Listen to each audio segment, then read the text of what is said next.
উচ্চ মাধ্যমিকের প্রথম দিনের পরীক্ষা হাসপাতালের বেডে দিল এক পরীক্ষার্থী।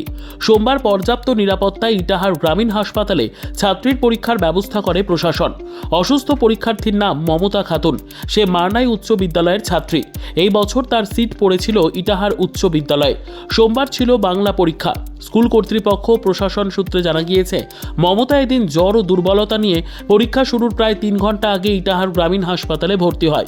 কর্তব্যরত চিকিৎসক ছাত্রীর প্রাথমিক চিকিৎসা করে পর্যবেক্ষণে রাখেন। এই বিষয়ে কর্তব্যরত চিকিৎসক রুবেল রানা জানান, পরীক্ষার্থীর জ্বর ও দুর্বলতা নিয়ে হাসপাতালে ভর্তি হলে তার চিকিৎসা করা হয়। এরপর মমতার পরিজন বিষয়টি স্কুল কর্তৃপক্ষকে জানান। সেই মতো প্রশাসন পর্যাপ্ত পুলিশি নিরাপত্তায় হাসপাতালের সংরক্ষিত ঘরে অসুস্থ পরীক্ষার্থীর পরীক্ষার ব্যবস্থা করে। ফলে হাসপাতালের বেডে বসেই প্রথম দিনের বাংলা পরীক্ষা দেয় মমতা। এই বিষয়ে পরীক্ষা পরিচালন কমিটির জেলা উপদেষ্টা কমিটির সদস্য সুকান্ত মণ্ডল জানান, পর্যাপ্ত নিরাপত্তায় সংরক্ষিত ঘরে অসুস্থ ছাত্রীর পরীক্ষার ব্যবস্থা করা হয়। আজকে থেকে উচ্চ মাধ্যমিক শুরু। এটার গ্রামীণ হাসপাতালে একজন পরীক্ষার্থী পরীক্ষা দিচ্ছে। কি হয়েছিল না? আজকে উচ্চ মাধ্যমিক পরীক্ষা শুরু হচ্ছে। আজকে প্রথম দিন বাংলা পত্রের পরীক্ষা।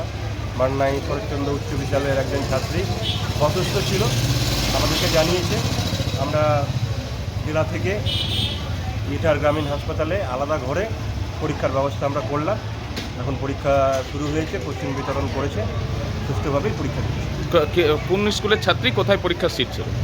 মারনাই শরৎচন্দ্র উচ্চ বিদ্যালয়ের পরীক্ষার্থী ইটাহার হাই স্কুলে ওনার পরীক্ষার সিট পড়েছিল। কি নাম? মমতা খাতুন। সমস্ত নিরাপত্তায় পরীক্ষা সমস্ত একদম যেভাবে আমাদের কাউন্সিলের নিয়ম অনুযায়ী আমাদের সুন্দরভাবে আলাদা ঘরে একদম সুন্দরভাবে পুলিশের পাহারায় সুন্দরভাবে পরীক্ষা দিচ্ছে। আপনার নাম? সুকান্ত মণ্ডল। আপনি কি দায়িত্বে আছেন? আমি ডিস্ট্রিক্ট কমিটির মেম্বার।